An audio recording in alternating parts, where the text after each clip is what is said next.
నమస్తే, welcome to Suman TV. నేను మీ హరిత. ఇండియాలోనే the best varicose veins centre అంటే గుర్తుకు వచ్చేది ఎవిస్ హాస్పిటల్. సో అందుకే నేను ఎవిస్ హాస్పిటల్కు వచ్చాను. ఇక్కడ ఎలాంటి అడ్వాన్స్డ్ ట్రీట్మెంట్స్ ఉన్నాయో దాని గురించి మనం మాట్లాడుకుందాం. నాతో పాటు ఉన్నారు ఇంటర్వెన్షనల్ రేడియాలజిస్ట్ డాక్టర్ రాజా వి కొప్పాల. డాక్టర్ గారు నమస్తే అండి. నమస్కారం. అసలు మీ గురించి కూడా పరిచయం అవసరం లేదు ప్రేక్షకులకి. సో మీరు రెగ్యులర్గా వీడియోస్ చేస్తుంటారు, మీకున్న పాపులారిటీ కూడా తెలుసు మాకు. వెరికోస్ వెయిన్స్ అనగానే అందరికీ ఎవిస్ హాస్పిటల్ గుర్తుకొస్తుంది. ఇంకోటి వెరికోస్ వెయిన్స్ అనే పదం ఈ మధ్య కాలంలో ఎక్కువగా చూస్తున్నాం. ప్రాబ్లం ఇంతగా పెరిగిపోవడానికి కారణాలు ఏం చెప్తారు? సో విచిత్రంగా దీనికి ఆన్సర్ యాక్చువల్గా ప్రాబ్లం అంతా పెరగలేదు, ప్రాబ్లంలో అవగాహన పెరిగింది. డిఫరెన్స్ ఏంటంటే సింపుల్గా మాట్లాడుకోవాలంటే అడ్వాన్స్డ్ వెరికోస్ వెయిన్స్ 20% భారతీయులకు ఉంటుంది. మొత్తం ఎర్లీ వెరికోస్ వెయిన్స్ కూడా కలుపుకుంటే 40% భారతీయులకి. అంటే ఇప్పుడు ఈ రూమ్లో మనం 5 ఉన్నాం అంటే 2 ఉంది వెరికోస్ వెయిన్స్. అలా మనం రోడ్డు మీదకి వెళ్తే 100 మంది చూసాం అనుకోండి, 40 మందికి ఉంటుంది వెరికోస్ వెయిన్స్. ఇది చాలా కామన్ ప్రాబ్లం. అంటే సాధారణ సమస్యగానే చూడాలి దీన్ని? సాధారణ సమస్య అంటే కామన్ సమస్యగా చూడాలి, కానీ దీని పరిణామాలు చాలా తీవ్రంగా ఉండొచ్చు. అది నెక్స్ట్ స్టెప్. బట్ ఇప్పుడు ఏమైంది సార్, ఇన్ని వెరికోస్ క్లినిక్లు వచ్చాయేంటి రాజా గారు, మీరే మొదలెట్టారు, తర్వాత పక్కన ప్రతి మూలకి ఒకటి వచ్చాయి. ఎందుకంటే అది అవగాహన పెరగటం వల్ల. ఆ అవగాహన పెంచడానికి మనం చేసే ఏవైతే కార్యక్రమాలు ఎవిస్ హాస్పిటల్ చేపట్టిందో అవి ఘన విజయం అని చెప్పాలి. దగ్గర 8 ఏళ్ళుగా ఇదే పాట పాడుతూ ఎంతోమందికి ఇదే విషయం ఎక్స్ప్లెయిన్ చేస్తూ ఎన్నో ఊర్లకు వెళ్తూ ఎన్నో రాష్ట్రాలకు వెళ్తూ ఇది చెప్పడం వల్ల దీని మీద అవగాహన బాగా పెరిగి దాని సంఖ్య పెరిగింది. సంఖ్య కొత్తగా నంబర్ పెరగల, ఇదేదో అంటువ్యాధిలాగా అవగాహన పెరగడం వల్ల ఎక్కువ మనకు కనిపిస్తుంది. రియలైజ్ అయ్యి తొందరగా వస్తూ తొందరగా దీన్ని ట్రీట్మెంట్ చేసుకోవడానికి చాలా మంది ఇంట్రెస్ట్ చూపిస్తున్నారు. ఇప్పుడు రెగ్యులర్గా మీరు ఎంతో మంది వందలాది మంది పేషెంట్స్ చూస్తున్నారు కదా వెరికోస్ వెయిన్స్కి సంబంధించి. ఎలాంటి వారిలో ఈ ప్రాబ్లం ఎక్కువగా వస్తుందంటే ఏం చెప్తారు? వారికోస్ వెయిన్స్ అత్యధికంగా మనం ఎక్కువగా చూస్తాం కొన్ని ఫ్యామిలీస్లో రన్ అవుతుంది. నెంబర్ 1 ఏంటంటే దీని వంశపారంపర్యత అంటాం కదా, అది చాలా ఎక్కువ వారికోస్ వెయిన్స్కి. ఇది పోతే రెండోది ఒబీస్ పీపుల్, బాగా లావుగా ఉండేవాళ్ళలో, బాగా వయసు ఎక్కువ ఉండేవాళ్ళు కూడా మనం ఎక్కువగా వారికోస్ వెయిన్స్ చూస్తాం. స్పెషలీ మనం ఇప్పుడు 20 to 40% చెప్పుకున్నాం కదా. ఒబీస్ పీపుల్ అంటే బాగా వెయిట్ ఎక్కువ ఉండవు, 50% మంది వరకు ఉంటుంది వారికోస్ వెయిన్స్. సో వీళ్ళు ఎక్కువ చూస్తాం. కొంతవరకు ఒక ఆలోచన ఏంటంటే ఎక్కువగా నిల్చొని జాబ్స్ చేసుకునే వాళ్ళు లేకపోతే ఎక్కువ నిల్చొని ఉండే వాళ్ళలో వారికోస్ చూస్తాం అనేది ఒక పాయింట్. కొంతవరకు అది నిజమే, కానీ ఇక్కడ ఈ వారికోస్ వెయిన్స్ ఏర్పడటం అనేది నేను చెప్పినట్టుగా జెనెటిక్ చాలా కామన్గా వచ్చేది. ఈ వారికోస్ వెయిన్స్ యొక్క తీవ్రత మాత్రం కొంచెం ఎక్కువ నిల్చొని కాలు కదపకుండా ఒకే స్పాట్లో నిల్చొని ఒకే దగ్గర పని చేసుకునే వాళ్ళు ఎక్కువగా చూస్తాం. కొంతవరకు అది నిజమే, కానీ దీన్ని రావడానికి ప్రధానమైన కారణం మాత్రం జెనెటిక్స్ అనే చెప్పాలి. కొంతమంది ఫిట్నెస్ కోసం చాలా ఎక్కువ ఎక్సర్సైజ్ చేస్తారు, వాళ్ళకు నరాలు ఉబ్బినట్టుగా కనిపిస్తాయి. అవి కూడా వెరికోస్ వెయిన్సేనా? యాక్చువల్గా అవి కావండి. సో బేసిక్ అంటే ఈ సిరలు అయితే ఉంటాయో మనకి పనిచేసేవి, ఈ మసిల్ బిల్డింగ్ చేసే వాళ్ళు ఏంటంటే ఎక్కువ వాల్యూమ్ బ్లడ్, ఎక్కువ రక్తం తీసుకొని వెళ్ళినప్పుడు అది కాస్త ఉబ్బి అలాగే స్ట్రైట్గా మార్గంలో ఉంటుంది.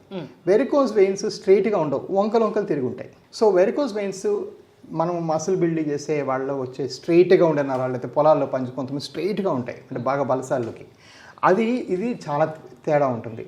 వెరికోస్ వెయిన్స్ వంకలు తిరిగి ఉంటాయి, కొంచెం కలర్ మారి ఉంటుంది, కొంచెం ఉబ్బులు వస్తాయి, కొంచెం నొప్పులు వస్తాయి. ఇవన్నీ వెరికోస్ వెయిన్స్ లక్షణాలు. ప్రెగ్నెన్సీ టైంలో అంటే అంతకు ముందు లేకున్నా ప్రెగ్నెన్సీ టైంలో ఈ వారికోస్ వెయిన్స్ రావచ్చా? వస్తే ఏమన్నా ఎఫెక్ట్ ఉంటుందా ప్రెగ్నెన్సీ లేడీస్లో? డెఫినెట్గా అండి. ప్రెగ్నెన్సీస్లో వారికోస్ వెయిన్స్ చాలా common. 2 out of 3 pregnant women అంటే 3లో 2కి వారికోస్ వెయిన్స్ వస్తుంది వాళ్ళ జీవితకాలంలో.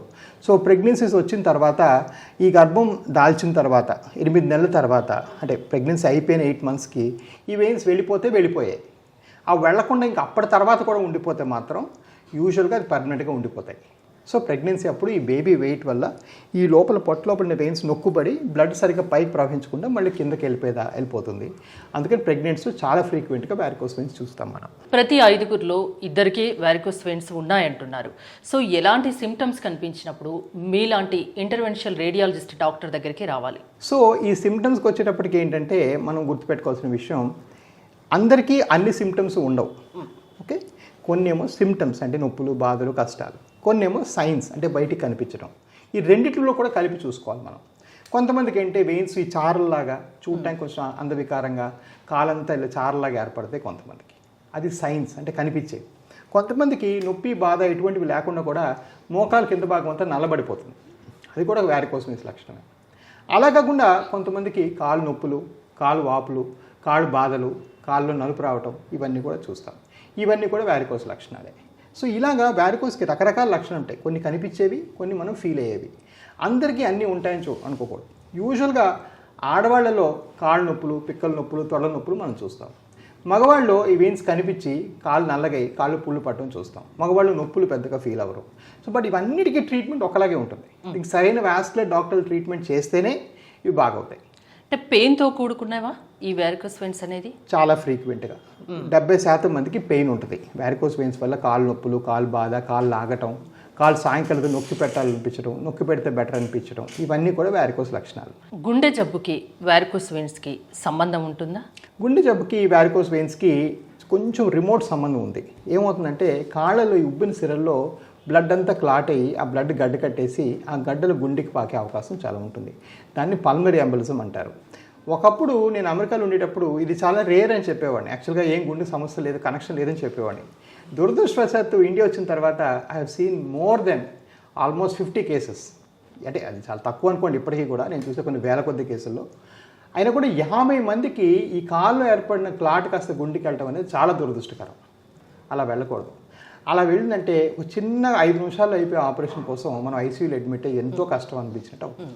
సో అవన్నీ చేయకూడదు. సో డెఫినెట్గా దానివల్ల దానికి కాంప్లికేషన్స్ ఉంటాయి. ఎప్పుడు ప్రాణాంతకంగా మారుతుంది ఈ క్లాట్ గుండెకి పాకి గుండె బ్లాక్ అవటం కానీ, లేదా కొంతమందికి తీవ్రమైన ఇన్ఫెక్షన్ కాళ్ళలో రావటం కానీ, ఇవి రెండు కానీ వస్తే మాత్రం ప్రాణాంతకమయ్యే అవకాశం ఉంటుంది. ఇది చాలా రేర్ అని చెప్పాలండి. నిజం చెప్పడానికి ప్రతి వాళ్ళకి అయిపోతుందని చెప్పుకోకూడదు. లేదా ఇది ప్రాణభీతితో అంటే ఇది వస్తే ప్రాణం పోతుంది అంటే జస్ట్ మనము అవగాహన కల్పిస్తున్నాం. ఆ సిమ్టమ్స్ కనిపిస్తే డాక్టర్ దగ్గరికి రావాలనే అవగాహన వాళ్ళలో ఉండాలి. కరెక్ట్. మీరు తరచూ కాళ్ళు ఇన్ఫెక్షన్స్ వచ్చినా, ఈ వెయిన్స్ ఉబ్బి కనిపించినా, కాళ్ళు నొప్పులున్నా ఇమ్మీడియట్గా మీరు ఒక వాస్కులర్ డాక్టర్కి వెళ్ళి దీనికి పూర్తిగా పరిష్కారం, ఇది పూర్తిగా తగ్గే మార్గం ఏంటి అని కనుక్కోవడం మీ బాధ్యత. గ్రేడ్స్ ఉంటాయా దీంట్లో కూడా? డెఫినెట్గా ఉన్నాయండి. వ్యారికోస్ వెయిన్స్లో 6 గ్రేడ్స్ ఉంటాయి. 6వ స్టేజ్లు అంటే కాళ్ళు పుళ్ళు పడతాయి. 5వ స్టేజ్లు అంటే కాళ్ళు నల్లగా అయ్యి బాగా చిన్న చిన్న పుళ్ళులాగా బాగా నొప్పిగా ఉంటుంది. కాళ్ళలో పుళ్ళు పడితే చాలా నొప్పి ఉంటుంది. వాళ్ళు వర్క్కి వెళ్ళలేరు. 1% of Indians don't go to work because of leg ulcers. భారతదేశంలో 1% భారతీయులు పనికి కాళ్ళ పుళ్ళు వల్ల వెళ్ళలేరు. ఇంకో విషయం ఏంటంటే ఈ 6వ స్టేజ్ వ్యారికోస్ వెయిన్స్లో వచ్చిన పుళ్ళు చాలా మటుకు వెరికోస్ వెయిన్స్ వల్ల వచ్చినవి. చాలామంది కొన్ని అపోహ అంటే షుగర్ వల్ల పుళ్ళు, షుగర్ వల్ల పుళ్ళు అని తప్పు. షుగర్ కన్నా మచ్ మోర్ కామన్ ఇది వ్యారికోస్ వెయిన్స్. 5వ స్టేజ్లో చిన్న చిన్న పుళ్ళు ఏర్పడతాయి. 4వ స్టేజ్లో కాలు బాగా నల్లగై చర్మం దాని నార్మల్ సౌందర్యాన్ని కోల్పోయి చూడడానికి చాలా అష్టవకరంగా ఉంటుంది. 3వ స్టేజ్లో అంటే కాళ్ళు నొప్పులు, కాళ్ళు బాధ, కాళ్ళు పడితే బెటర్ అనిపించడం, కాళ్ళు ఉబ్బటం చూస్తాం. 1-2 స్టేజ్లో సిమ్టమ్స్ ఉండవు. ఆ వెయిన్స్ చూడడానికి అష్టవకరంగా, చూడడానికి అందవికారంగా అనిపిస్తాయి.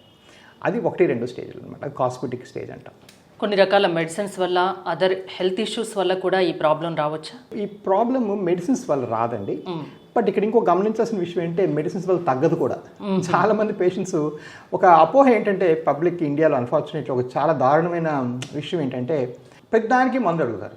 యాక్చువల్గా మనం గట్టిగా మాట్లాడితే దగ్గర సగం వ్యాధులకి మందు లేదు.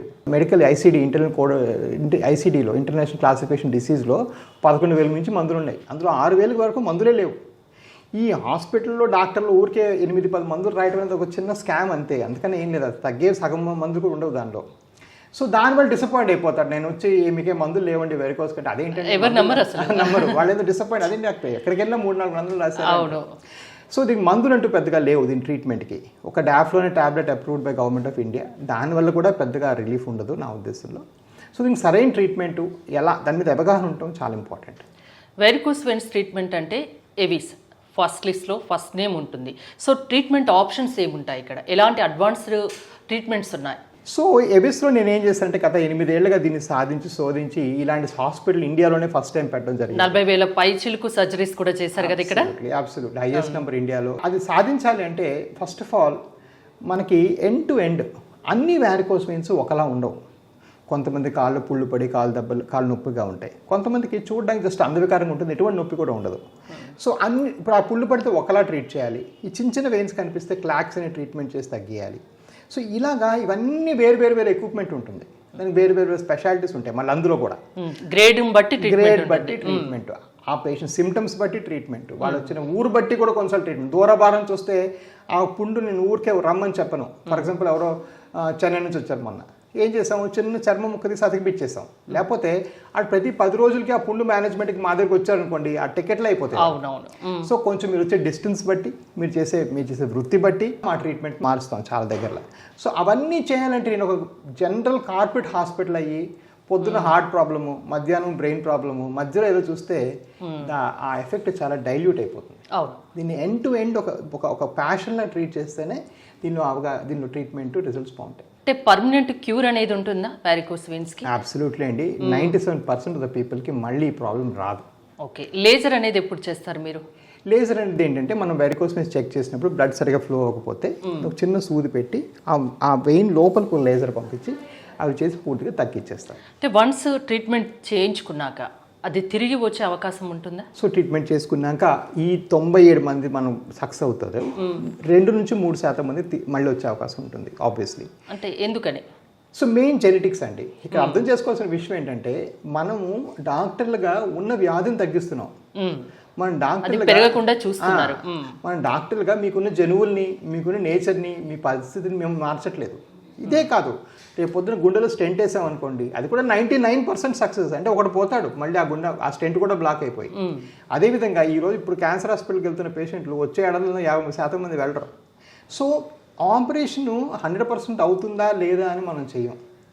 ఈరోజు మీకున్న పరిస్థితిలో ఇది బెస్ట్ ట్రీట్మెంటా కాదా, అదొక్కటే మన చేతిలో ఉంటుంది. ఓకే. మన డెసిషన్ మేకింగ్లో మన మోస్ట్ ఇంపార్టెంట్ డెసిషన్ ఏంటంటే ఎవిడెన్స్ ప్రకారం 2024లో అమెరికా కానీ, బ్రెజిల్ కానీ, యూకే కానీ, ఇటలీ కానీ, మీరు ఏ దేశం వెళ్ళినా కూడా నేను ఇచ్చే ట్రీట్మెంటే మీకు దొరుకుతుంది. అది నా చేతిలో ఉంది, అది నేను తెచ్చి పెట్టగలను. బెస్ట్ అంత అడ్వాన్స్డ్ ఎక్విప్మెంట్స్ కూడా ఇక్కడ ఉన్నాయా? అబ్సల్యూట్లీ. మీరు ఏ కంట్రీలో కూడా, ఇన్ఫాక్ట్ అమెరికాలో లేనివి కూడా ఉన్నాయి నా దగ్గర. ఎందుకంటే బ్రెజిల్లో అక్కడ ప్రాక్టీస్ చేసి వచ్చారు కాబట్టి అక్కడ అన్ని ఇక్కడ తీసుకొచ్చారా? ఫస్ట్ లేజర్ మిషన్ ఇండియాకి తెచ్చిందే నేను. ఓకే. నా సూట్ కేసులో 3 పార్ట్లు ఇప్పేసి తీసుకొచ్చా, ఎవరికి తెలియకుండా. ఫస్ట్ లేజర్ మిషన్ ఇంటికి తెచ్చింది. అప్పటిదాకా కట్ చేసేవాళ్ళు 2014 దాకా ఇక్కడ. కాకపోతే అది కూడా ఏమైంది, అమెరికాలో వాళ్ళకి కొంచెం కోల్డ్ కంట్రీ కాబట్టి వాళ్ళు దుస్తులు ఫుల్గా వేసుకుంటారు కాబట్టి వాళ్ళు ఇంకా కాస్మెటిక్ ఈ చార్ల వెయిన్స్లో అంత అడ్వాన్స్ అవ్వాల. సో దానికోసం మళ్ళీ బ్రెజిల్ నుంచి కూడా ఎక్విప్మెంట్ తెచ్చాం. సో ఇంకా మోస్ట్ అడ్వాన్స్. సో మీరు ఇన్ఫాక్ట్ కొన్ని కంట్రీస్లో లేని ట్రీట్మెంట్ కూడా ఉన్నాయి. ఇన్ఫాక్ట్ లాస్ట్ వీక్ 2 అమెరికన్స్ చేసుకొని వెళ్ళారు మా దగ్గర. ఓకే. అమెరికా నుండి ఇక్కడికి వచ్చి చేసుకొని వెళ్తున్నారు. పిల్లల్లో ఏమన్నా చూస్తున్నారా అండి ఈ problem? Yes, absolutely. 14 years youngest patient I've seen అండి. సో అది అంతకన్నా యంగ్ రారు, కానీ 14 years నుంచి చూస్తడం జరిగింది. మొన్న 21-year-old అమ్మాయికి చేసాము. పిల్లలు కాదు, బట్ అడాల్సెన్స్, టీనేజర్స్లో చాలా చూస్తున్నాం. అంటే ప్రాబ్లం వచ్చినా దాన్ని క్యూర్ చేయడం ఈజీ, బాధపడిన అవసరం లేదు, టెన్షన్ పడిన అవసరం లేదు, అంతేనా? అబ్సల్యూట్లీ అండి. విదిన్ హాఫ్ అన్ అవర్లో అయిపోతుంది. ఏదన్నా కూడా, ఏ లేజర్ అయినా, క్లాక్స్ అన్నా, మైనర్, మేజర్ అన్ని హాఫ్ అన్ అవర్లో అయిపోతుంది. రాకుండా తీసుకోవాల్సిన జాగ్రత్తల గురించి ఏమన్నా చెప్తారా? So predominantly don't become fat అండి. You to be fitness maintain చేసుకోవాలి, ఓబీస్ అవ్వకూడదు. అండ్ ఎవరికైనా వెరికోస్ వచ్చే తత్వం ఉంటే, అంటే ఫర్ ఎగ్జాంపుల్ పేరెంట్స్కో ఉంటే ఫ్రీక్వెంట్గా వాక్ చేయాలండి. ప్రపంచవ్యాప్తంగా ఇప్పుడు actually we are seeing the benefits of walking. In fact కొన్ని ఫారిన్ కంట్రీస్లో మన జాబ్ ఇంటర్వ్యూస్ కూడా వాక్ వ్యూస్ అంటున్నారు, నడుచుకుంటూ మాట్లాడతారు. ఇప్పుడు స్టాన్ఫర్డ్ అన్నిట్లో. సో అలాగా we should actually create this culture of, ఇప్పుడు మీరు కూడా ఫర్ ఎగ్జాంపుల్ మీడియా 1 hour నాతో షార్ట్ ఉంది, మీరు కూడా ఏంటంటే అరగంటకు ఒకసారి లేచి బ్రేక్ తీసుకొని నడుస్తూ ఉండాలి. So keep walking, the more you walk the better you are. So ఒకే చోట అలా కూర్చొని ఉండకుండా నడుస్తూ ఉండండి, హెల్తీగా ఉంటారు అంటున్నారు, అంతేనా? ఎవిస్ హాస్పిటల్స్ బ్రాంచెస్ ఎన్ని ఉన్నాయి, ఎక్కడెక్కడ ఉన్నాయి? సో ఇప్పుడు ఈరోజు మాకు 22 బ్రాంచ్లు అండి. ఆంధ్ర, తెలంగాణకు వచ్చామంటే హైదరాబాద్లో మళ్ళీ 2, కూకట్పల్లి, జూబ్లీ హిల్స్. మళ్ళీ మా దగ్గర బ్రాంచ్ విజయవాడ, వైజాగ్, రాజమండ్రి, తిరుపతి, అనంతపురము, కర్నూలు, ఇవన్నీ కూడా మా బ్రాంచెస్ ఉన్నాయి. అలాగే తమిళనాడులో బ్రాంచ్ ఉన్నాయి, కర్ణాటకలో బ్రాంచ్ ఉన్నాయి, అండ్ లాస్ట్లీ బెంగాల్లో కూడా బ్రాంచ్ ఉన్నాయి. థ్యాంక్ యూ డాక్టర్ రాజా గారు. వెరికోస్ వెయిన్స్కి అస్సలు భయపడిన అవసరం లేదు, అడ్వాన్స్డ్ ట్రీట్మెంట్స్ ఎవిస్ హాస్పిటల్లో ఉన్నాయని చెప్తున్నారు, అంతేనా? Thank you so much. మీరు కనుక వెరికోస్ వెయిన్స్కి ఎవిస్ హాస్పిటల్లో ట్రీట్మెంట్ చేయించుకోదలుచుకుంటే స్క్రీన్పై స్క్రోల్ అవుతున్న నెంబర్స్కి కాల్ చేసి కాంటాక్ట్ అవ్వచ్చు. చూస్తూనే ఉండండి సుమన్ టీవీ.